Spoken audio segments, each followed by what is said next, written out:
Hello everyone, today I'm going to say about the data manipulation language. So ఇక్కడ ఏంటంటే name చూడగానే data manipulation language అంటే manipulating అంటే modifying అని చెప్పేసి మనం గుర్తుపెట్టుకోవచ్చు.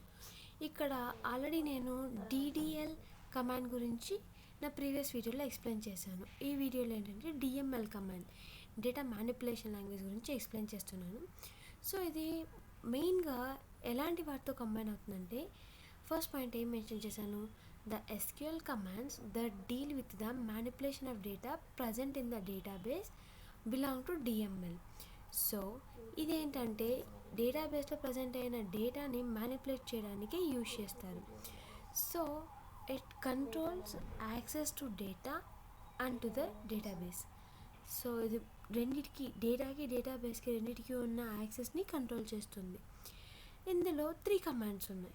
First one is insert, second one is delete and the final one is update.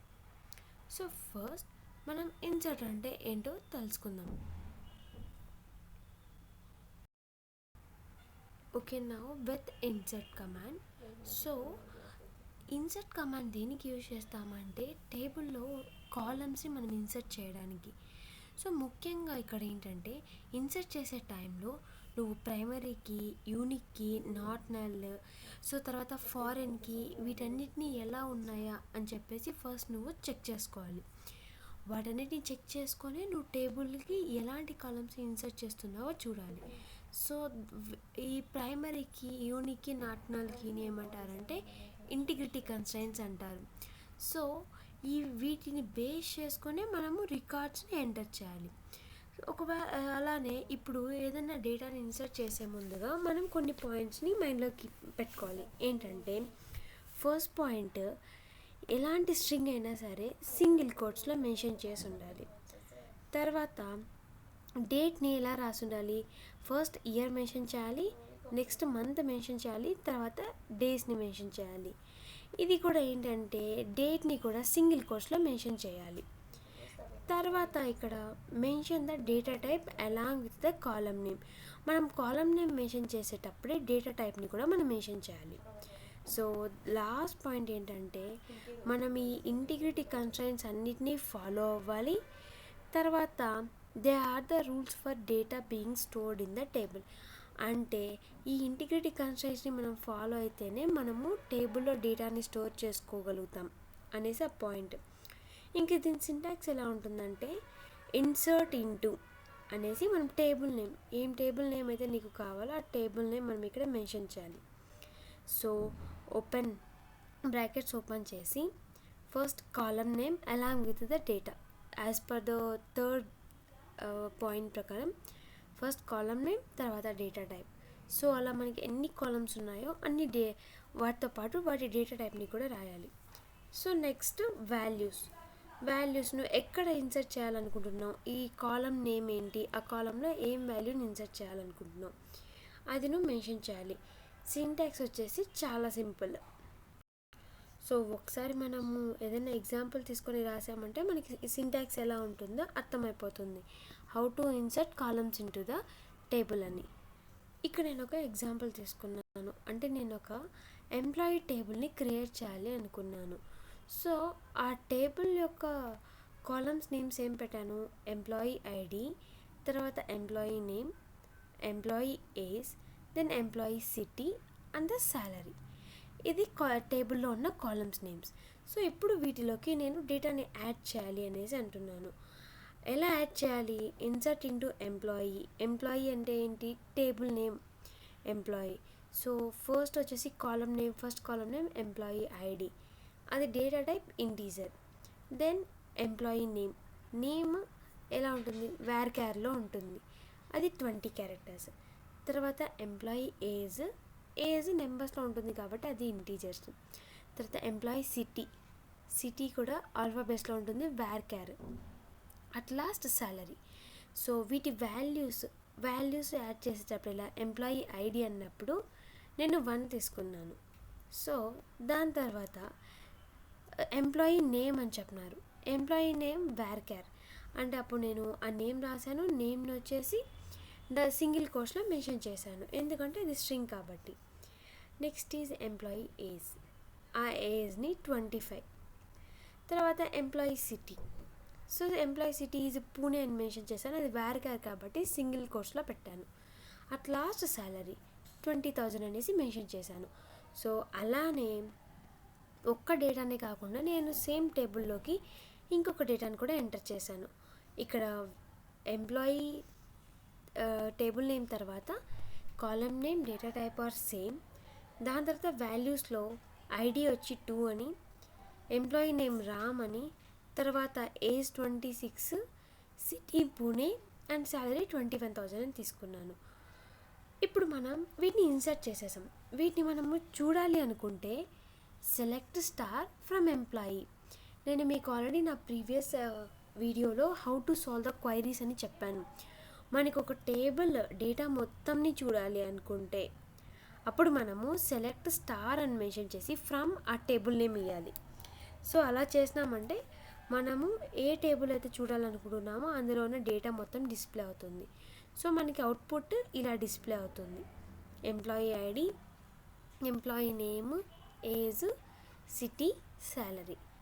So నేను 2 మెంబర్స్ డేటాని ఇన్సర్ట్ చేశాను. నాకు అవుట్పుట్లో కూడా 2 మెంబర్స్ డేటాని ఇన్సర్ట్ అయింది అని చెప్పేసి చూపిస్తుంది.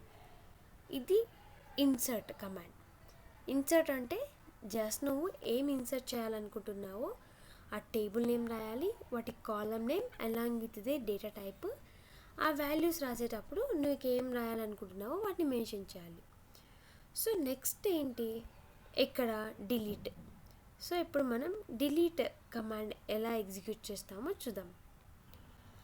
సో యాజ్ యూజువల్ డిలీట్ అంటే ఏంటి, మనకి ఏదైతే అన్వాంటెడ్ లేదా అన్నెసెసరీ డేటా ఉంటుందో దాన్ని మనం డిలీట్ చేయాలి అంటే చేయొచ్చు. ఇప్పుడు SQL delete is an important part of database management.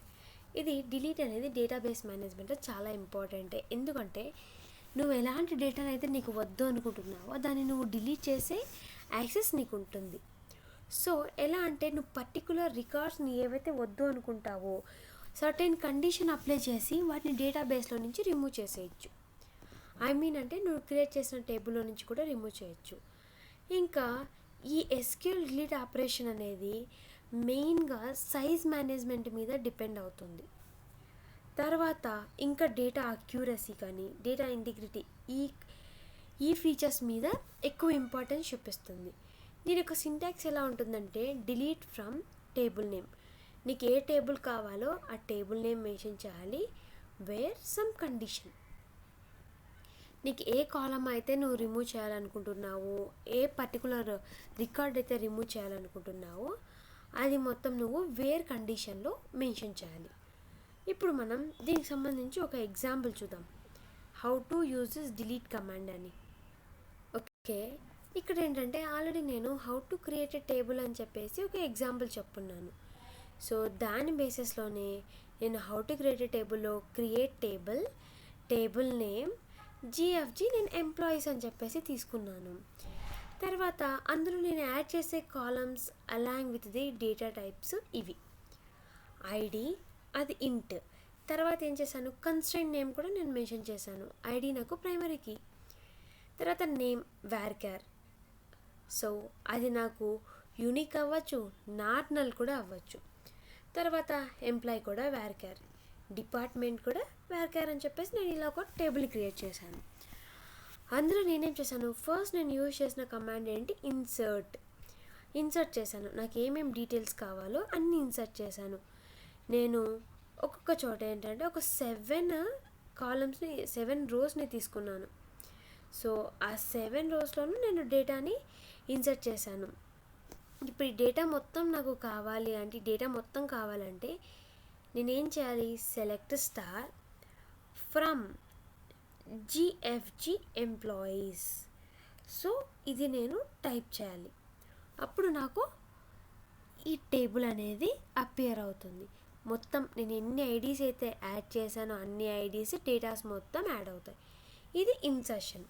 ఇప్పుడు నేను ఇందులో నుంచి ఒక రికార్డ్ని రిమూవ్ చేయాలనుకుంటున్నాను.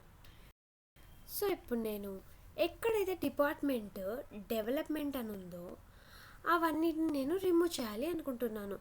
అప్పుడు నేను రాసే కమాండ్ ఎలా ఉండాలి? క్వైరీ డిలీట్ ఫ్రమ్, నేనేం చెప్పాను, టేబుల్ నేమ్ చెప్పాను. తర్వాత వేర్ డిపార్ట్మెంట్, ఇక్కడ వాళ్ళు మెన్షన్ చేసినట్టు డిపార్ట్మెంట్ ఈక్వల్స్ టు డెవలప్మెంట్, డిపార్ట్మెంట్ని ఈక్వల్స్ టు డెవలప్మెంట్ అని చెప్పేసి నేను మెన్షన్ చేశాను. సో నాకు ఎక్కడెక్కడైతే డిపార్ట్మెంట్ డెవలప్మెంట్ అని ఉందో అవన్నీ రిమూవ్ అయిపోయి డెవలప్మెంట్ లేని డిపార్ట్మెంట్స్ మాత్రమే ఇక్కడ ప్రజెంట్ అయి ఉన్నాయి. సో డిలీట్ కమాండ్ ఏంటంటే నీకు ఏ టేబుల్ నుంచి కావాలో ఆ టేబుల్ నేమ్ రాయాలి. వేర్ కండిషన్, నీకు ఎక్కడ ఏ కాలమ్ని రిమూవ్ చేయాలనుకుంటున్నావో ఆ కమాండ్ని నువ్వు ఆ కండిషన్ని నువ్వు మెన్షన్ చేయాలి. ఇది డిలీట్. తర్వాత అప్డేట్. సో అప్డేట్ అంటే ఏంటి? మన భాష చెప్పాలంటే ఆల్రెడీ ఎగ్జిస్ట్ అయిన ఒక డేటాని మళ్ళీ దాన్ని న్యూగా అప్డేట్ చేసుకుంటాం. సో అప్డేట్కి నేను సింటాక్స్ మాత్రమే చెప్తున్నాను, ఎందుకంటే ఆల్రెడీ ఎగ్జిస్ట్ అయిన డేటాని మనం మళ్ళీ అప్డేట్ చేస్తున్నాం, దానికి మనకి సింటాక్స్ తెలియాలి ఫస్ట్. అప్డేట్, నేను ఏదైతే అప్డేట్ చేయాలనుకుంటున్నానో ఆ టేబుల్ నేమ్. సో సెట్, ఈ సెట్ అని యూజ్ చేసే కీవర్డ్ మనకి ఇక్కడ చాలా important. Set column name equals to ఏమైతే వాల్యూస్ ఉన్నాయో ఆ వాల్యూ. ఇప్పుడు కాలమ్ 1 వచ్చేసి నేనేం తీసుకున్నాను, ఐడి తీసుకున్నాను. ఐడి, ఇక్కడ ఐడి వాల్యూ అంటే ఏంటి? ఐడి నేను వచ్చేసి 101 తీసుకున్నాను అనుకో, ఐడి ఈక్వల్స్ టు 101. తర్వాత కాలమ్ 2, కాలమ్ 2లో ఒకవేళ నేమ్, ఆ నేమ్ ప్లేస్లో name equal to Ram for suppose. Where condition, where ఆ కండిషన్లో ఏం రాస్తాము, ఒకవేళ వాళ్ళ డిపార్ట్మెంట్ ఉంటే ఆ department equals to IT. So for suppose మనం ప్రీవియస్ ఎగ్జాంపుల్ తీసుకుంటే ఐటీ అని మెన్షన్ చేసిన డిపార్ట్మెంట్లో నాకున్న ఐడి చేంజ్ చేయాలి, నేమ్ చేంజ్ చేయాలి అంటే ఫస్ట్ నేమ్ చేస్తాను, ఇక్కడ రాసినట్టే update table name employees. Set వాళ్ళ కాలమ్ నేమ్ ఫస్ట్ ఏం చేస్తాను, set ID equals to 7, name equals to Ram అని చెప్పేసి మెన్షన్ చేస్తాను. అప్పుడు ఇక్కడ నేను ఏ ఐడి అయితే ఇక్కడ ఉందో ఆ ఐడిలో నాకు మొత్తం అంతా where condition development department equal to IT అని రాశాను కాబట్టి ఆ ఐటీ డిపార్ట్మెంట్ దగ్గర ఉన్న నేమ్, ఐడి మొత్తం అన్నీ చేంజ్ అవుతాయి. సో ఇక్కడ అప్డేట్ కమాండ్. సో ఇది మొత్తం ఏంటంటే డిఎంఎల్. సో డిఎంఎల్లో ఉన్న ఇన్సర్ట్, డిలీట్, అప్డేట్ నేను ఎక్స్ప్లెయిన్ చేశాను. సో ఇక్కడ మీకు ఏదన్నా డౌట్స్ ఉన్నా కామెంట్ సెక్షన్లో నాకు కామెంట్ చేయండి. సో తర్వాత నా వీడియో నచ్చిందంటే లైక్ చేసి, షేర్ చేసి, సబ్స్క్రైబ్ చేసుకోండి. సో దెన్ నెక్స్ట్ వీడియోలో ఏంటంటే డిసిఎల్ అండ్ టీసీఎల్ ఉన్నాయి, ఆ రెండింటిని ఎక్స్ప్లెయిన్ చేస్తాను. Thank you.